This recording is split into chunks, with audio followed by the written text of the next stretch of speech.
Success mantra, we shape future.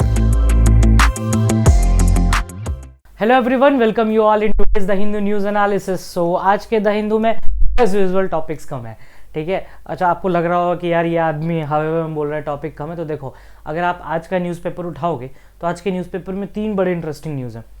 एक तो आपको हाउथी वाला, जो आप कर चुके हो। हाउथी बोले तो रेड सी, आप अभी भी नहीं समझ पा रहे हो तो I have a question mark की कर क्या रहे हो भाई साहब, ठीक है। शेर जो तुम्हारे अंदर का है, जो सो रहा है, उसे जगाओ, ठीक है। ये शेर वाली रील शेयर करना या मीम शेयर करने या मीम बनाने से काम नहीं चलेगा। If you want law school तो आपको अपने अंदर के शेर को जगाना पड़ेगा, ठीक है। चलो, तो फिर अगर नेक्स्ट हम देखें आज के लिए, आज के न्यूज़ में उतना कुछ खास है नहीं हमारे पास। तो अब आज की न्यूज़ में खास है नहीं तो क्या क्या इंपॉर्टेंट है बातें भाई। तो 3 न्यूज़ की हम बात कर रहे थे। पहला न्यूज़ है regarding the Houthi, right, red sea वाला। उसके बाद फर्स्ट पेज पे आ जाओगे तो आपको एक कतर वाला मिलेगा जिसमें डेथ पेनल्टी को कम्यूट कर दिया गया है ना। फिर उसके बगल में एक पेगासस स्पाईवेयर मिलेगा। जब पेगासस वाली चीज़ है, it is more of a static part, right, क्योंकि वो करंट अफेयर्स में उतना नहीं आ रहा कि कौन से जर्नलिस्ट का कौन सा फ़ोन किस पे ये मिला है, नहीं, उतना नहीं, ठीक है। पेगासस स्पाईवेयर बहुत पुराना केस था, आज का नहीं है ये। आप आज देख रहे हो तो प्रॉब्लम है, बहुत पुरानी बातें हैं ये। राहुल गांधी ने भी इसके खिलाफ आवाज़ उठाई थी और अभी रिसेंटली राघव चड्ढा जिन्हें इसके खिलाफ बोला, तो उन्होंने भी बोला था कि भाई हमारे मोबाइल पर एक अलर्ट मैसेज आया था, तो लोगों ने मजाक बना दिया कि अरे ये तो सब पे आया, देख लिया रिजल्ट, ठीक है। तो सीरियसली लिया करो, ऑपोजिशन का बहुत इंपॉर्टेंट रोल होता है when it comes to the democracy, ठीक है। तो ये पेगासस स्पाईवेयर की बातें हैं, तो ये आपको कहीं ना कहीं लीगल वाले पार्ट में भी आ सकता है। रही बात डीयू की, जिसमें लीगल नॉलेज आना है, तो आपको लीगल अफेयर्स वाले पार्ट में आप पढ़ सकते हो, ठीक है। और अच्छा, मैं इस बात पे हंसा क्यों, it's not like anything, but हाँ, ये जो इनको DULLB का पेपर देना है उनको पता लग गया होगा, बट स्टिल। तो ये 3 न्यूज़ थे आपके लिए जो आप बहुत इंपॉर्टेंट तरीके से देख सकते हो। इसमें तीनों हम कवर कर चुके हैं पास्ट में। तो पास्ट में ना जाते हुए प्रेजेंट पे काम करते हैं। आज के टाइम पे 3 न्यूज़ ऐसे हैं जो न्यूज़पेपर ने कहीं ना कहीं कल कवर की थी, परसों कवर की थी, ये फिर नहीं कवर हो पाई। तो वो 3 कौन सी न्यूज़ है जो आपके एग्जाम के पर्सपेक्टिव से इंपॉर्टेंट है, वो ये है, ठीक है।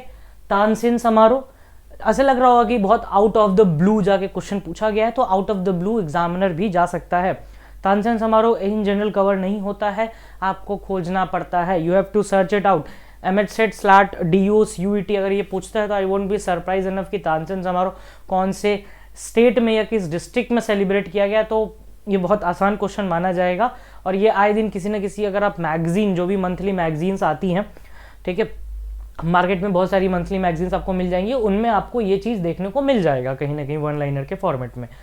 तो ये क्वेश्चन का इंपॉर्टेंस तो है बॉस। दूसरा है Angola withdraws from the OPEC. Again आपको ओपेक और ओपेक प्लस को जानना जरूरी है इसके लिए कि ओपेक क्या होता है। Organisation petroleum exporting countries, non petroleum exporting countries को हम ओपेक प्लस बोलते हैं। उसके कौन से मेंबर है, कब बना ओपेक एंड ऑल, बहुत सारी कहानी है। अंगोला का कहाँ है, साउथ अफ्रीका में एक रीजन है अंगोला, जो साउदर्न अफ्रीका का रीजन है, उसमें अंगोला है। It is a coastal state, right. अब अंगोला ने विड्रॉ किया है ओपेक से। ओपेक कैसा क्रूड ऑयल बनाता है, तो ब्रेंट क्रूड ऑयल, वो देखेंगे क्या होता है अभी। नेक्स्ट है हमारे पास Nicaragua bound plane with Indian passengers held in France over the suspected human trafficking return to India, ठीक है। तो ये 3 बड़े इंपॉर्टेंट न्यूज़ कहे जाएंगे आज के टाइम पे, जो कि आने वाले टाइम पे भी न्यूज़ में रहेगा। ये जो अंगोला वाली बातें हैं, ये आने वाले टाइम पे टेक्स्ट एंड कॉन्टेक्स्ट में आपको दिख जाएगा। आई won't be surprise enough and it is my promise, ठीक है। जिस दिन आ जाए इसी वीडियो के कमेंट सेक्शन में आके बोल देना आया है कि नहीं आया, ठीक है। आने वाले देख लो, आज 29 ऑफ दिसंबर है, तो 31 still we have 2 days in this month. तो क्रूड ऑयल के प्राइसेस जैसे ही ऊपर नीचे होंगे आ जाएगा ये चीज़ न्यूज़, ठीक है। पेट्रोलियम प्राइसेस ऊपर नीचे होने वाले हैं, ठीक है। और अभी मोदी जी ने 10 रुपये सस्ता किया है भाई, ठीक है। ये आया है शायद, आई हैव रेड समवेयर कि ऐसा कुछ हुआ है, बट ऐसा कोई ऑफिशियल न्यूज़ पे मैंने नहीं देखा है इसको अभी तक। तानसेन समारोह, बात करते हैं विश्व संगीत संग्राम। तानसेन समारोह क्वेश्चंस पूछ दिया जाता है कि बताइए किस स्टेट में सेलिब्रेट किया जाता है या किस डिस्ट्रिक्ट में, और ये आर्ट एंड कल्चर के पर्सपेक्टिव से एक इंपॉर्टेंट पार्ट है। तानसेन समारोह एक ट्रिब्यूट है म्यूजिकल लेजेंड श्री रामतनु मिश्रा, ठीक है। बहुत जगह आप रामतनु पांडे भी देखते हैं, ठीक है। तो ये तानसेन का रियल नेम है, इनको तानसेन, मियाँ तानसेन को नाम जाना जाता था श्री रामतनु मिश्रा के नाम से। इनका ओरिजिनल नेम या रामधनु पांडे आपको कहीं ना कहीं मिल जाएगा। ये हर साल दिसंबर में ग्वालियर में सेलिब्रेट किया जाता है। This was the district I was again pin pointing कि आपसे पूछा जा सकता है या तो तानसेन का रियल नेम क्या था या फिर किस स्टेट में या किस डिस्ट्रिक्ट में ये फेस्टिवल मनाया जाता है, तो ग्वालियर में मनाया जाता है हर साल दिसंबर में। आर्टिस्ट और music lovers musical maestro Tansen के ट्रिब्यूट को सब सराहते हैं कि मियाँ तानसेन का जो ट्रिब्यूट है वो क्या रहा और हिस्ट्री में कितना एक इम्पॉर्टेंट एस्पेक्ट रहा तानसेन का related in the art and culture part. की फैक्ट्स अगर देखें मियाँ तानसेन के बारे में तो इंडियन क्लासिकल म्यूजिक कंपोजर है, म्यूजिशियन वोकलिस्ट रह चुके हैं। Improve the plugged rabab of central Asian region का में इन्होंने बहुत बड़ा कंट्रीब्यूशन दिया है। It was among the Navratna of the Mughal emperor Jalaluddin Akbar, ठीक है, जलालुद्दीन मोहम्मद अकबर बोल लो, ठीक है। तो अकबर के जो पीरियड में नवरत्न थे जिसमें तोदरमल भी थे और भी बहुत लोग थे, बीरबल भी थे, उसमें एक तानसेन भी थे। Tansen was the musical composer in the Akbar's court. तो अकबर के कोर्ट में एक थोड़ा सा इंपॉर्टेंस रख जाता है कि 1556 के बाद अकबर पावर में आए। उसके बाद अकबर के पावर में आने के बाद फिर बाकी भी रूलर्स आगे आए, जो जहांगीर, शाहजहां, ये सब चला। तो अकबर के बारे में फोकस करना है यहाँ पे बस कि अकबर के नवरत्न का पार्ट थे। आपसे पूछा जा सकता है कि नवरत्न किसके कोर्ट में थे, तो अकबर, ठीक है। ये थोड़ा सा पार्ट एक इंपॉर्टेंस रखना मेडिवल हिस्ट्री के पर्सपेक्टिव से। That's why I have chosen this topic, ताकि इसमें आर्ट एंड कल्चर और कहीं ना कहीं एक मेडिवल एक स्टैटिक पार्ट का टच है। It is not of the current affairs part. Current affairs का पार्ट यही होगा कि तानसेन फेस्टिवल जो है या तानसेन के समारोह क्या कहाँ मनाया जाता है, तो ग्वालियर में, आसानी सी बात है। बट जो रेस्ट पार्ट है अकबर का, नवरत्न, ये सब आपका स्टैटिक जीके का पार्ट है, द क्लासिकल मेडिवल हिस्ट्री जो आप पढ़ते हो, ठीक है। नेक्स्ट देखो, Akbar gave him the title of मियाँ। यहाँ पर एक और क्वेश्चन बनता है कि तानसेन को मियाँ का टाइटल किसने दिया, तो हम बोलते हैं मियाँ तानसेन, तो ये अकबर ने दिया था ये title. He is given credit for the introducing some famous ragas जैसे मियाँ की मल्हार और मियाँ की तोड़ी एंड दरबारी। ये इनके फेमस जो कॉम्पोजिशंस हैं मियाँ तानसेन के या राग्स को, ये 3 राग इन्होंने इजाद किए थे, मियाँ की मल्हार, मियाँ की तोड़ी एंड दरबारी। ये 3 एक इंपॉर्टेंट एस्पेक्ट है जो कि आपके सीयूईटी में पूछा जा सकता है। बहुत ही खुल के बोल रहे, सीयूईटी में ही पूछा जा सकता है ज़्यादातर, बिकॉज सीयूईटी एनसीईआरटी फोकस्ड होता है एग्जाम, और एनसीईआरटी में आपको ये सब चीज़ें मिल जाएंगी, ठीक है। चलिए नेक्स्ट हमारे आते हैं एक इंटरनेशनल न्यूज़ पे, जो कि Angola withdraws from the OPEC. It is a very big news. आपको बहुत छोटा लग रहा होगा कि अंगोला ने विड्रॉ कर दिया तो क्या हो गया, देखना अभी कितनी बड़ी बातें होंगी, ठीक है। अंगोला ने विड्रॉ किया, फिर उसके बाद रेड सी पे अटैक्स हुए, जो पायरेट्स अटैक हो रहे थे गाजा के बाद से, तो डेट इज इंपॉर्टेंट। ये 2 आपस में कहीं ना कहीं इंटरकनेक्ट होकर के आपको मिल जाएगा टेक्स्ट एंड कॉन्टेक्स्ट में। 2 से 3 दिन का वेट कर लो, तुम्हें ये चीज़ न्यूज़पेपर में मिलेगी और यहीं पर खड़े होकर हम फिर बोलेंगे कि अंगोला हम पढ़ चुके हैं, ठीक है। अंगोला देखो, तो सबसे पहले ज्योग्राफिकल लोकेशन ऑफ अंगोला पे काम करते हैं। ये रहा अंगोला, जो कि एक कोस्टल एरिया है। कोस्टल एरिया कैसे, इधर अटलांटिक है तो ये कोस्टल ही हुआ, ये कोस्ट इससे शेयर हो रहा है, and is a part of the southern Africa, ठीक है। ये थोड़ा सा याद रखना, this is the portion of Red Sea, Sinai peninsula and rest of the world. ये मेडिटेरेनियन ऊपर में आ जाएगा, ठीक है। तो ये थोड़ा सा एक इंपॉर्टेंट पार्ट है रिगार्डिंग द अंगोला की ज्योग्राफी, ठीक है। चलिए अब आ जाते हैं हम अपने न्यूज़ पे, ओपेक पे। ओपेक क्या है, ओपेक एक organisation of petroleum exporting countries है। जो भी कंट्रीज जो पेट्रोल एक्सपोर्ट करते हैं उनका एक ऑर्गेनाइजेशन है जिसे हम ओपेक के नाम से जानते हैं। ओपेक को बनाया गया था बगदाद के कॉन्फ्रेंस में, जो कि इराक में हुआ 1960 में, ठीक है। ईरान, इराक, कुवैत, सऊदी और वेनेजुएला, इराक के कॉन्फ्रेंस बगदाद में ओपेक की फाउंडेशन रखी गई। जो फाउंडिंग मेंबर्स रहे इसके, Iran, Iraq, Kuwait, Saudi and Venezuela. ऐसे क्वेश्चंस पूछ दिए जाते हैं कि फाउंडिंग मेंबर्स कौन कौन से थे। इसका हेडक्वार्टर जेनेवा स्विट्जरलैंड में है and was then move to Vienna Austria in 1965। तो प्राइमरीली अगर पूछा जाए तो ओपेक का हेडक्वार्टर कहाँ है, Geneva Switzerland, and current form में हेडक्वार्टर इज वियना ऑस्ट्रिया। ये 44% of global oil production and 81.5% of world proven oil reserve है ओपेक, ठीक है। ओपेक में जितनी कंट्रीज को मिला लो तो पूरे वर्ल्ड का 44% ऑयल यही फुलफिल करता है, और 81.5% ऑफ प्रूवन ऑयल रिजर्व है यहाँ पे, ठीक है। तो that is the important aspect of OPEC. OPEC कोई छोटी मोटी बॉडी नहीं है। करंटली इस ऑर्गेनाइजेशन में 13 मेंबर्स है जो कि ऑयल एक्सपोर्टिंग कंट्रीज होंगे, Algeria, Angola, Congo, Equatorial Guinea, Gabon, Iran, Iraq, Kuwait, Libya, Nigeria, Saudi, UAE and Venezuela. आपको याद रखने हैं इनके नाम।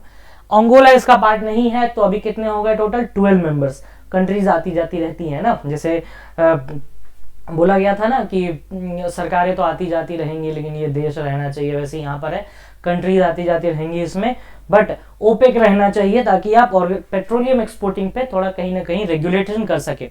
कतर टर्मिनेटेड अपनी मेंबरशिप 2019 में, Ecuador suspended its membership 1992 but rejoin कर लेता है 2007 में, but decided to withdraw its membership from 2020। तो कौन से गए, दो, इक्वाडोर एंड कतर चला गया था जो कि एक फाउंडिंग मेंबर हुआ करता था इसका। कतर और इक्वाडोर गए, और अभी करंटली अंगोला ने 2023 में विड्रॉ कर ली अपनी मेंबरशिप, तो एक पॉइंट यहां पर ऐड हो जाएगा। ठीक है, नॉन ओपेक कंट्रीज कौन होते हैं, इन्हें ही हम बोलते हैं प्यार से OPEC plus, organisation of petroleum exporting countries, OPEC plus. 2017-19 के बाद से ये ग्रुप फॉर्मेशन में आया, जिसमें 14 OPEC are termed as the OPEC plus countries. 14 countries हैं। ओपेक प्लस कंट्रीज कौन कौन से, Azerbaijan, Bahrain, Brunei, Kazakhstan, Malaysia, Mexico, Oman, Russia, South Sudan and Sudan, Saudi, Russia. तो ये सब ऐसे कंट्रीज हैं जो कि ओपेक प्लस कंट्रीज हैं, and 10 non OPEC countries that aims to soar up the oil prices with production cost cuts. ये production cuts करके अपना प्राइस को ऊपर नीचे करते रहते हैं। तो these are the OPEC plus countries. Angola ने डिसाइड किया है कि वो ओपेक छोड़ देगा, जो कि एक सऊदी लोड ऑयल प्रोड्यूसर को बहुत बड़ा सेटबैक होने वाला है। अब कैसे, तो देखते हैं। अंगोला ने आर्ग्यू किया that OPEC no longer serves its interest following a dispute over its output quota. एक पर्टिकुलर कोटा फिक्स किया जाता है हर कंट्रीज के पास, तो इसके आउटपुट कोटा के डिस्प्यूट्स पे अंगोला ने यही कहा कि ये हमारे इंटरेस्ट में नहीं है। Angola's exit joining Ecuador and Qatar as former members. तो अब कतर और इक्वाडोर को ज्वाइन कर रहा है अंगोला, उधर से दो निकले थे और ये गए। Further challenges OPEC market share which has been decreasing due to the production cuts and rising output from the non OPEC. जो नॉन ओपेक कंट्रीज हैं उनकी प्रोडक्शन कट है और वो आउटपुट ज्यादा दे रहे हैं, तो कहीं ना कहीं ओपेक पे क्वेश्चन आ सकता है आने वाले फ्यूचर में कि क्या ओपेक एक एस्टेब्लिश्ड बॉडी रहेगा या नहीं रहेगा, कहीं ना कहीं इसके एग्जिस्टेंस पे क्वेश्चन खड़े होंगे। How does the OPEC regulate the crude oil prices? तो OPEC are mainly determined by the demand and supply, कि मार्केट में कितना डिमांड और कितना सप्लाई है। अभी बात किया था हम लोगों ने कि अंगोला ने भी क्या बोला कि आउटपुट कॉस्ट के कारण it mainly uses a spot और future sale mechanism. Oil spot prices represent the cost of buying और selling oil immediately. Oil spot prices का मतलब एकदम से खरीदना बेचना तुरंत। Oil futures are contracts in which one agrees to exchange an amount of oil at a set price on set date. जैसे कि फिक्स कर दिया जाएगी कि 16 जनवरी को आपको ऑयल खरीदना, तो 16 जनवरी को ही उस पर्टिकुलर डेट पे उस पर्टिकुलर प्राइस पे खरीदा जाएगा। OPEC uses Brent crude as a benchmark for quality. OPEC की जो क्रूड ऑयल है वो ब्रेंट क्रूड बेचता है ओपेक, तो ये थोड़ा सा याद रखना, Brent crude. WTI is another major benchmark, West Texas intermediate. ये दो मेजर वो है, आपको बार्स कह सकते हो when it comes to the crude oil production. एक है ब्रेंट क्रूड और एक है WTI, that is the West Texas immediate. तो ये दो है, बट ओपेक किसको यूज करता है, ब्रेंट को। आप थोड़ा सा इस पे ध्यान रखिएगा। Now Nicaragua bound plane with India held in France over suspected human trafficking return to India. तो कहीं ना कहीं ह्यूमन ट्रैफिकिंग और इंटरनेशनल रिलेशंस के बारे में बात आ जाती है। तो अगर इसको देखो तो इसमें ज्यादा वैसे कुछ है नहीं, आपको बस ये बॉक्स थोड़ा सा ध्यान रखना है कि इन्वेस्टिगेशंस हुई जिसमें एक ऑर्गेनाइज्ड क्राइम को देखा गया। Organised crime was the related human trafficking. तो ह्यूमन ट्रैफिकिंग कॉन्स्टिट्यूशन के किस आर्टिकल में है, आप ये मुझे बताएंगे कमेंट सेक्शन में। Which article of Indian constitution deals with the human trafficking? अच्छा, आंसर इसमें ही लिखा हुआ है आर्टिकल 23, और एक एक्ट है immoral trafficking prevention act 1956। Global level पे देखा जाए तो United Nations convention against transitional organised crime which is the regarding this human trafficking only. तो इस दोनों का याद रखना। एक international convention that is the SAARC convention, जो कि women and children for prostitution जो ट्रैफिकिंग होता है उससे वो डील करता है। तो निकारागुआ और अंगोला ये दो न्यूज में थे आज के टाइम पे। Houthi attacks a threat to global shipping, इसको आपको देखना है, पढ़ना है, और इसको पढ़ने का मतलब पढ़ना ही होता है कि इसको अच्छे से पढ़िए और रिवाइज करिए चीजों को। अगर आप भूल चुके हैं तो रिवाइज कर लीजिए, अभी अब टाइम नहीं होता ना, 1.5-2 महीने ही है। फर्स्ट का answer is Brazil, Ghana, India, Norway, Oman and US. D answer. What is India's rank in the world happiness index? बताइए। 126। Which nation has launch the smart lander for investigation moon? This is Japan. ठीक है, ये कहीं ना कहीं चंद्रयान 4 को impact कर सकता है आगे जाकर के। So these were the 3 questions for today and 1 topic and 3 explaining topic. So please इनको अच्छे से पढ़िए, अंगोला पे थोड़ा सा जोर डाल के पढ़ो। निकारागुआ ठीक है, अगर हल्का सा भी आइडिया रखते हो कॉन्स्टिट्यूशन एंड लीगल पर्सपेक्टिव से, that is enough. But when it comes to the Angola, read about the OPEC, OPEC plus and Angola very carefully. They can ask question, लेकिन इससे बाहर नहीं जाएगा, that is my guarantee. Right, thank you, that's all from my side.